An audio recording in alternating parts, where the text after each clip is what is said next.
And there she is. Hi, Em. Oh, hello. How are you? I'm really well. How are you? Very well. Very well. Thank you. Excited to speak to you. Oh, I've been so looking forward to this. Thank you for joining me. It's a pleasure. We, it always feels a little bit awkward, doesn't it? Very Kind of like formal. We're very, very formal. very formal. We'll get straight in there. So we're going to be talking about your book, Em, which you've written in memory of your father. Before we do that, though, I like to give a little bit of background to how me and my guests know each other. And for the two of us, we met at university, which was quite a few years ago now. Quite a few years. Yeah, a scary number of years ago. It's a scary number of years, but we've remained really close ever since. And you're in London and I'm up north, so we don't get to see each other at all, really. Not enough. But families and jobs and life just gets in the way. But you're here today, so thank you. No, it's lovely. It's really lovely. So I'm also thinking people might recognise your face, Em, because you've been on the telly. And so people might be thinking, I recognise Emily Bevan, and that's because you're an actress. And so you've been on film, you've been on TV, you've done stage, you've also done writing, which we're going to go on to talk about. Importantly, you're a mum. Every direction possible, basically. Yes, absolutely. And you're a mummy and you're a wife. And I did actually Google you, Em, because you are a celebrity. So you've got your own Wikipedia page. Oh, God. You've got a Wikipedia page, though, and I learned something new. And you'll need to tell me whether this is right. Well, I knew that you did voiceover work, but I didn't know that you did video game voiceover work. And apparently you featured in Lego Star Wars. Yes, I did. I did. I think that was probably one of the maddest jobs I've ever done. But yes, I did. I think you remember that sort of scene in Star Wars with the like that, like kind of like alien bar. Yeah. It had to be the Lego version of some of those musicians and singers, which was very, very surreal and quite funny. A career high. It was a real career high, yeah. Brilliant. Well, today we are going to talk about your book, and I've got it here. So it's called The Diary of Losing Dad, and there's you with your dad on the front. And this is your story all about the months leading up to your father's death. Yeah. And obviously by the title, people are going to know that it's going to be a heartbreaking read. But I think I just want to jump straight in there and say there are such moments of tenderness and joy and humour that it all works so beautifully. So was it really important for you to obviously give a realistic account of those final months, but also interject it with, like I've said, those moments where people can have a chuckle to themselves, or, you know, there are those tender feelings between you and your father and other family members? Yeah, I think that's just how things unfolded. I think anyone who spent any time in hospital will know that you have these moments of absolute heartbreak and despair, and then something hilarious will happen as well. It's kind of life in full technicolor. Everything is happening. And for me, when I was keeping my diary, it was partly as a sort of form of therapy to try and sort of get the feelings that I had inside down somewhere and sort of put them on the page, which became a kind of container of all these kind of big emotions. But I also wanted to remember details, because as Dad became more unwell, every interaction with him, every kind of moment with him in hospital became more and more precious, because it was a sort of sense of, you know, although we never really knew that he was going to die, we'd never really thought that this was going to happen. Maybe subconsciously we were aware of that. And I just wanted to remember conversations, you know, other interactions with people in the ward. And yes, some of them were hilarious. I remember speaking to this really sweet man who was in the bed opposite Dad, who was sort of saying hello, and he was being very friendly and said, "You're a lovely girl, lovely girl. Which deck are we on?" And I was just like, oh, God, just like heartbreaking and hilarious kind of all at once. And it was full of experiences like that. And also Dad had cancer. He had renal cancer.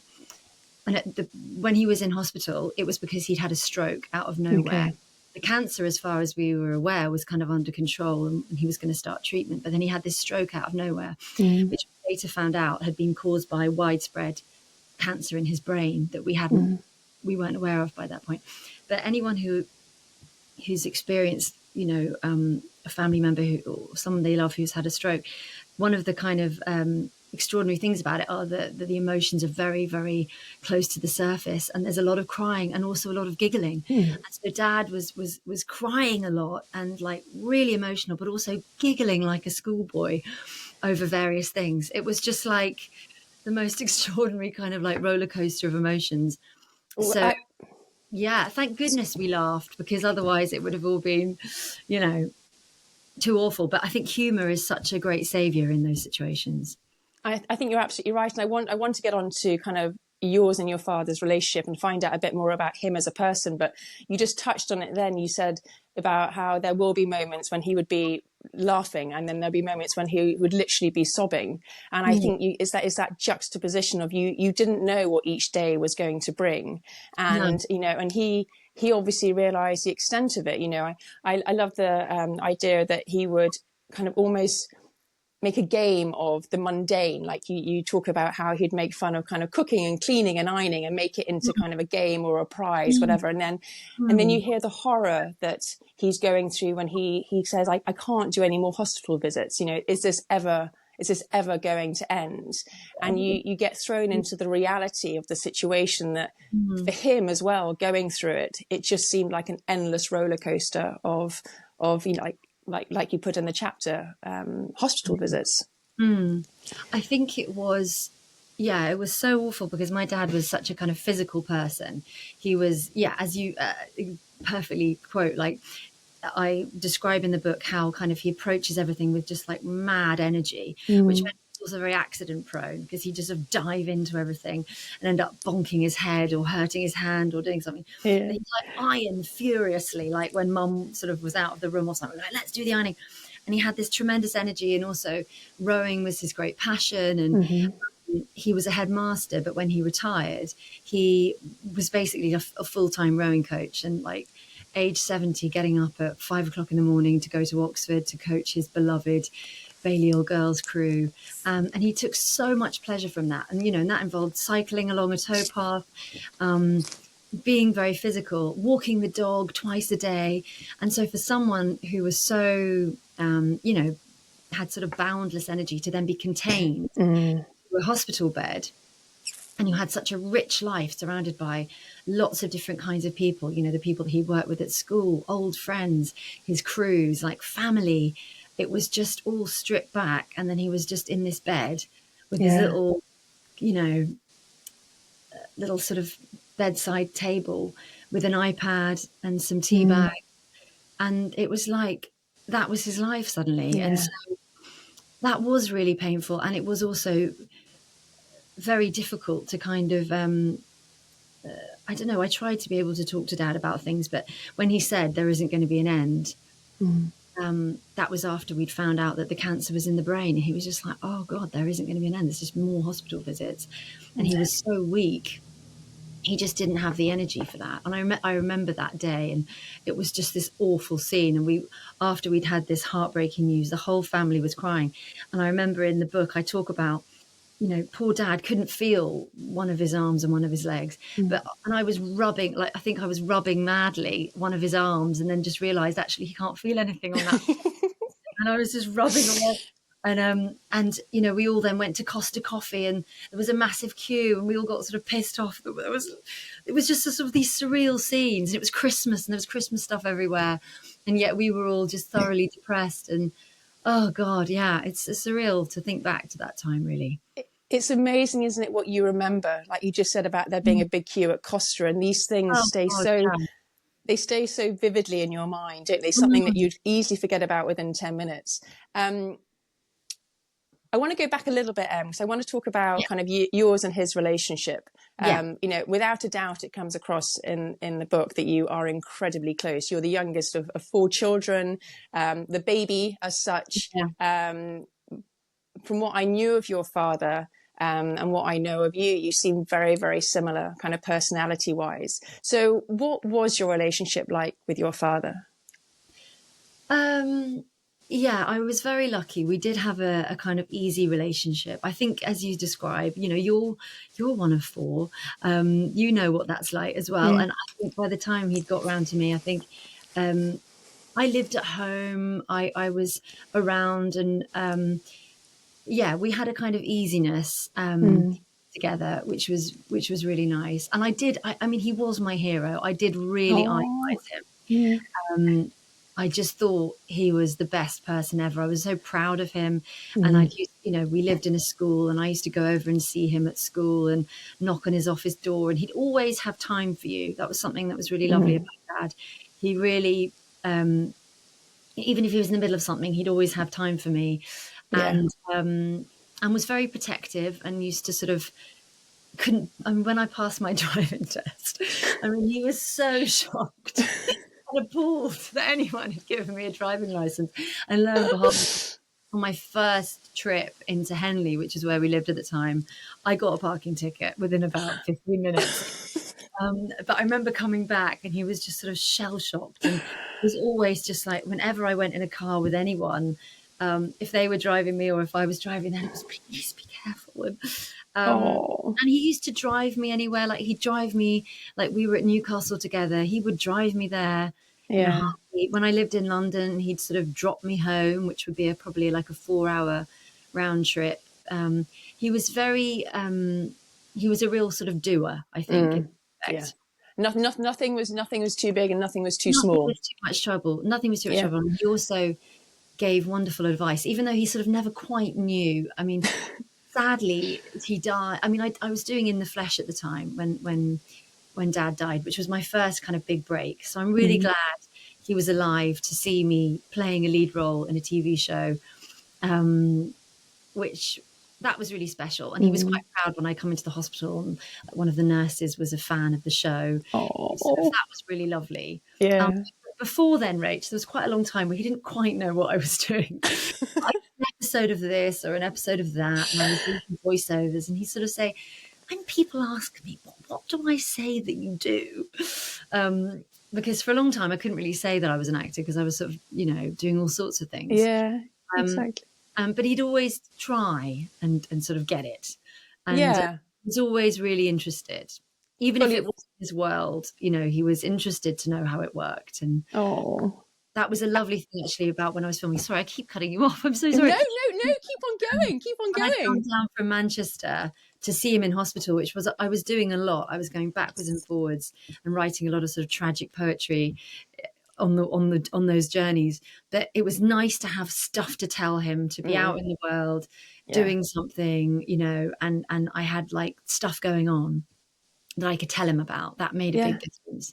But And I think it made a huge difference because like you alluded to, his world had shrunk, like you say, to the hospital bed and his iPad. And so for you to come in and to give him a glimpse into your world and everything else that was going yeah, on, he must have like savored those moments of just being like, Em's going to come and, transport me mentally somewhere very, very different, yeah, which would have been so important to him. yeah, there was definitely that. And then as he got more ill, what was quite interesting is that he then wasn't able to be enthusiastic sometimes. I remember texting him one Okay. morning, getting a bit carried away, and sending him a picture of my breakfast.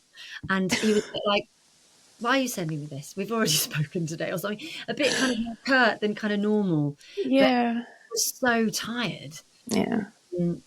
that, yeah, that was a sort of different kind of thing. He is, yeah, like even sending a text message, like, was exhausting. Too much work for him. Jabbing out messages on his sort of iPad, they would all be misspelt and kind of like, yeah, it was so surreal, really. And vulnerable, really vulnerable, Yeah. which was a really Absolutely. experience. I remember one of the strangest things was my brother and I discovering that Dad had been playing random opponents on a game called Words with Friends, which Okay. is a game that you can play on an iPad or a phone, where you basically play Scrabble. And it was, and lots of family members were playing. They're like, play with Dad, please play Yeah. with Dad. We've got something to do. But then we found out that he was sort of randomly playing opponents in kind of like America, and who were saying, my father had a stroke, we'll pray for you, like having these little conversations. Oh my gosh. It was like a little window into his world. And Yeah. then we were a bit disapproving of someone called Big Bad Blue John or something, who was sort of using words like fart. We were like, we're not sure about you, Big Bad. Yeah, exactly. Delete He was like, him. I think I've been to Oxford with a lot of chicks before. We're like, oh no, go away, don't talk to Dad. Not sure about you, like a sort of teenager screaming there. But it was quite strange. He was, a different kind of dad during that period. A different world. Well, I want to get on to talking about why you wrote the book, because obviously it is a diary, so it is incredibly personal. I feel that you haven't held back in anything that you said, and like you say, you talk about when your father's cried.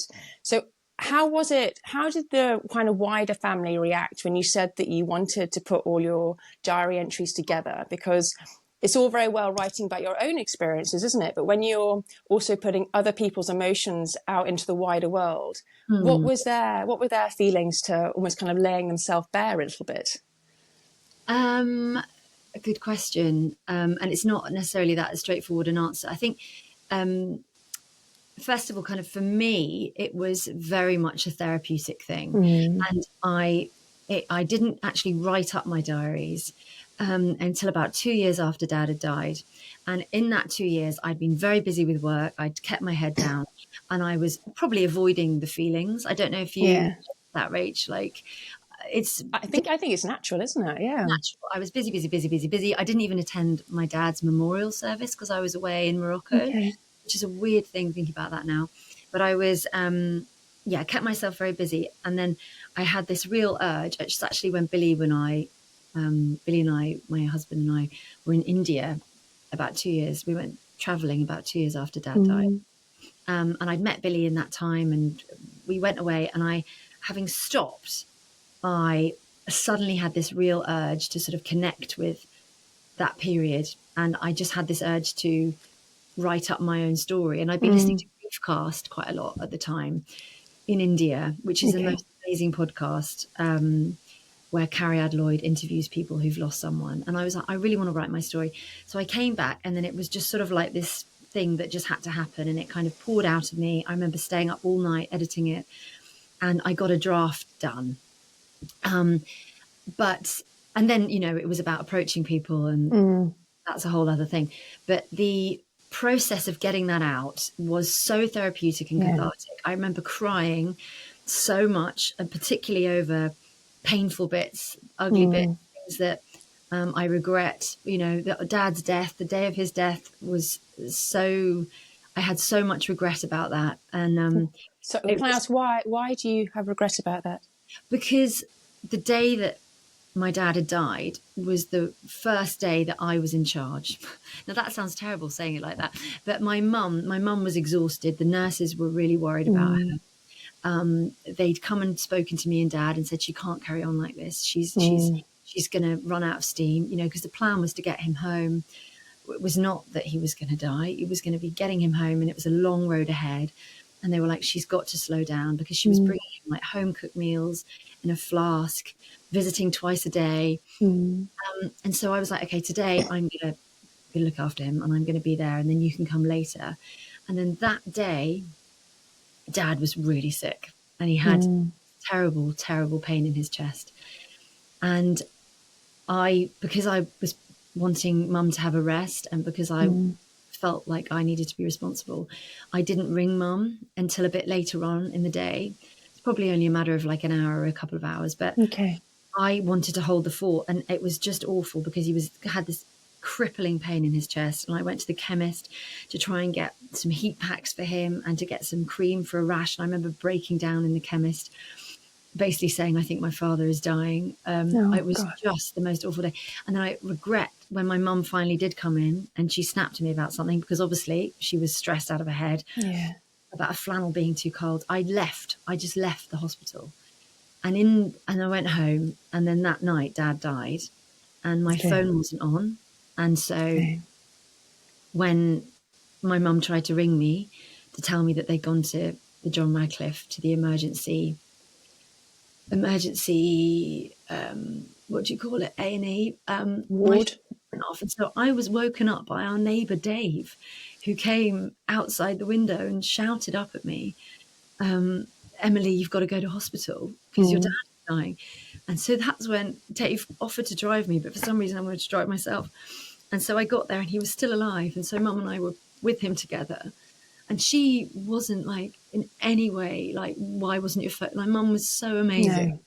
No. I was just so grateful that I was there when I got there. But I just have huge regrets about not being there sooner, not having gone home because I was upset about a cold flannel, you know, that kind of stuff. That was really painful. Yeah. Oh, sweetheart. Well, I think it's very easy to say, isn't it, when you're listening to that story, my God, you have nothing to regret. You know, you were there with your father day in, day out. But I can only imagine that feeling that you have, being like, I wish I hadn't walked away. You know, I wish I hadn't do that. But you were there at the end.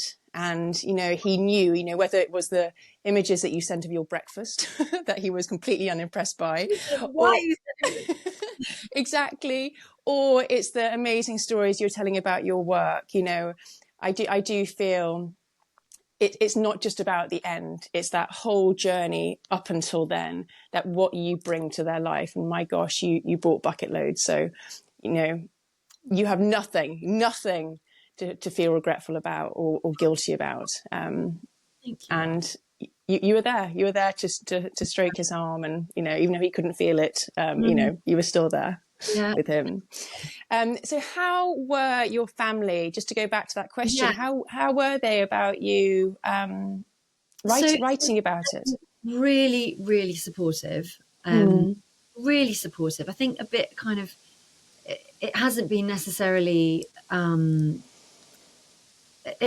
think I tried to keep their sort of the bits about them quite minimal, because I didn't want it to intrude on, I didn't want to intrude on their lives. I didn't want to intrude on their version of events, but I wanted to represent them because obviously we were all there together. And I know in my version of the book, it's like I was there all the time, but it wasn't like that. Of course it wasn't like that, but I'm just writing what I remember. But they, I think it's too difficult for them to read. They haven't read it, my siblings, and I think that's because, it's their story too, and they have their memories, and I think reading my version might sort of contaminate their memories, and I think maybe they will one day, but right now, also, you know, it's just it was a painful period, and I think it's, as I said, for me, it was so cathartic and helpful, and also a sort of celebration of him, and kind of was a sort of really a way of trying to make something out of, you know, a really painful time. It was a sort of take your broken heart and turn it into art type moment. But obviously for them reading it, that would be different.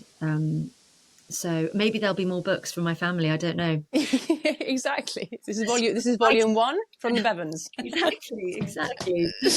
Oh, my mum was amazing, and actually, when she read it, that was a big thing. And there were a few things, you know, she was like, "I don't think you should use the word shit. I don't think you need to have the word." She sort of been happy with, you know, a bit of swearing. You know, and I had to kind of take a judgment there about, okay, what's true to my voice, just take out all the swear words. And actually, and there were sort of bits that felt like a bit of an intrusion for Mum, you know, you needed to sort of keep a bit more private, and so I honoured all of those bits of feedback. But I don't think that hasn't affected the narrative in terms of, as a reader, you really do feel that you're in that room with you. You know, whether, you know, you write your poetry as well, and I knew you were a poet, but I didn't realise you were quite so good.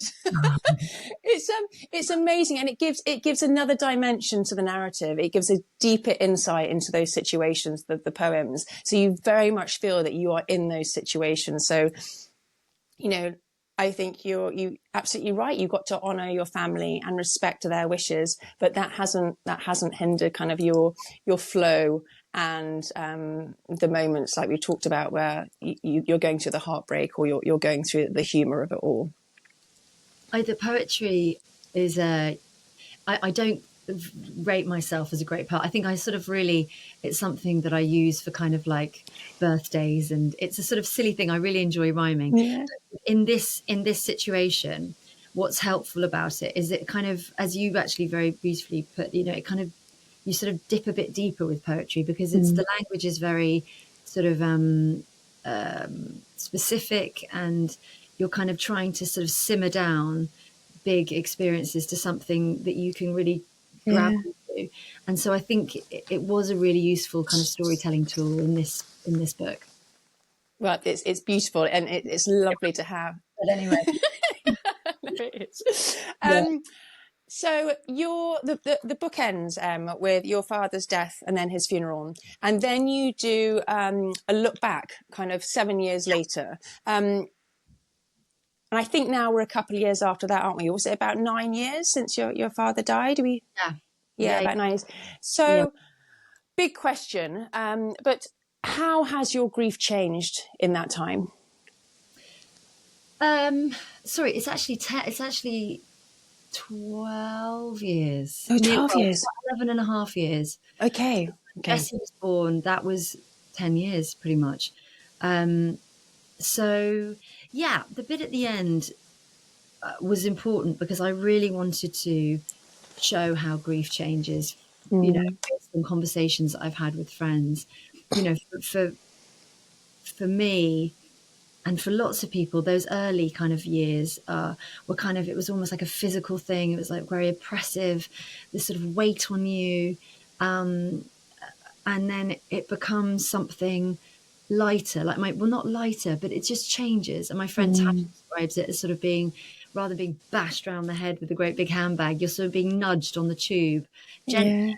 but it's still there. And Yeah. then the fear comes in of like regret, not regretting, forgetting, and Mm-hmm. getting details, forgetting them, keeping them alive. So the sort of grief changes into something where it's sort of painful to sort of, because it's almost too much, and then it's sort of drifting away and you're trying to get back to it, sort of thing. So I think for me now, I feel his loss enormously because I have all these different firsts, like having children, seeing my mum, seeing Billy's parents with our kids, and I get that real pang of like, oh God, I wish he was here. He would be amazing. I want to ask him things. I wish he could have seen Romy's first day at school, like 4 Yeah. years ago. So it's a real kind of like, oh, damn it, I just really wish he was here to see this. And then sometimes it's a kind of complete, often in vulnerable moments where you just want to feel contained in the way that parents can make you feel. Like my mum is amazing, an amazing parent.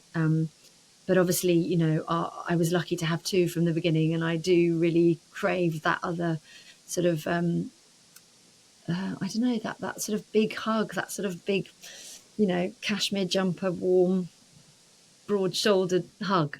Yeah. Everything's going to be okay hug. Everything's going to be okay hug. Yeah. And I do feel like I worry sometimes about, that kind of feeling that connection with him as well. And whenever I go into a church, or like it's often in Italy or somewhere, like a Catholic church, I'm always lighting candles furiously. I don't do that. And it's a sort of small thing, but it's the kind of, I know he did that for his parents, and I always sort of love doing that with Romy. It's a sort of way of connecting to him, but it's finding whatever way you can to connect to them, I think, and trying to live and parent like he would want me to, I guess, trying to sort of seize the day. And Absolutely. Well, I think when you do have young family members, it is a lovely way to kind of bring it almost into day-to-day life. If a younger member does something, and it can almost kind of spark a memory that you might have had when you were younger, and you'd be like, oh, this is what my father did, or this is what he told me. And so it's a great way of keeping their spirit alive by just day-to-day things as well. And obviously, having written the book now, what an amazing thing your children are going to have to read when they're older. I know it's not him; it's only a very, very small part of him. But you've given those insights into kind of what kind of person he was, and so they can form their own opinion of him as well, and feel that they'll know a little bit more about him. Yeah. what's lovely is that Romy Jessie's too young, but Romy is very aware of Dad. And I remember when she was quite little, I was trying to explain to her that he had died and everything, and always use quite sort of straight language of like his body stopped working and he died. And I remember her sort of looking at me and being like, Grandpa Nick's not at home. And I was like, no, he's not at home. And I was like, perfect. He's not Yes, at home. he's not And at home. talks about him, and we've got a book from school that we sort of are meant to fill in about our family, and we put a picture of him in there and we're like, he died, keep him alive. And we do Yeah. talk about him a lot, and in her own little way she's kind of processing it all.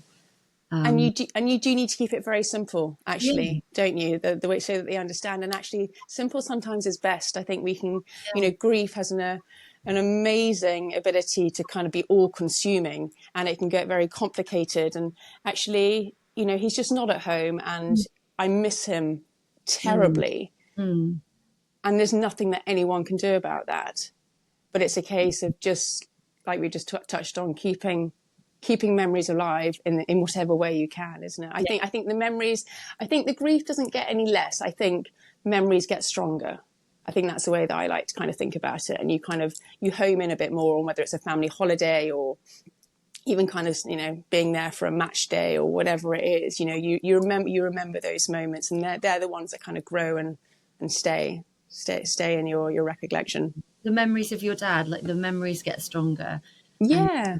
Yeah. I think so. Yeah, I think so. And my children are slightly older, so they did kind of, when they were kind of learning that he wasn't around, they were very much, your daddy's dead, isn't he? And it's like, yes, Yeah. my daddy's dead. And they would like, I told my teacher, your daddy's dead. And it's like, well, there we go. There it is. Yeah. Exactly. It is. And you don't want to put your emotion onto them sometimes, and you just let them ride with it. And, I tell them various stories and, recollections, and they remember those. And there's pictures, like you said in your book, there's pictures of your father around the house. So they're very much a presence without it being a physical one. And I think that's the greatest thing that you could ask for, isn't it? Really, yeah, we've put that so beautifully. Yeah, you just keep them alive in your day to day. Exactly. Well, Bevs, thank you so much for this. I think if I carry on, I'm going to start crying, and so I probably need to stop.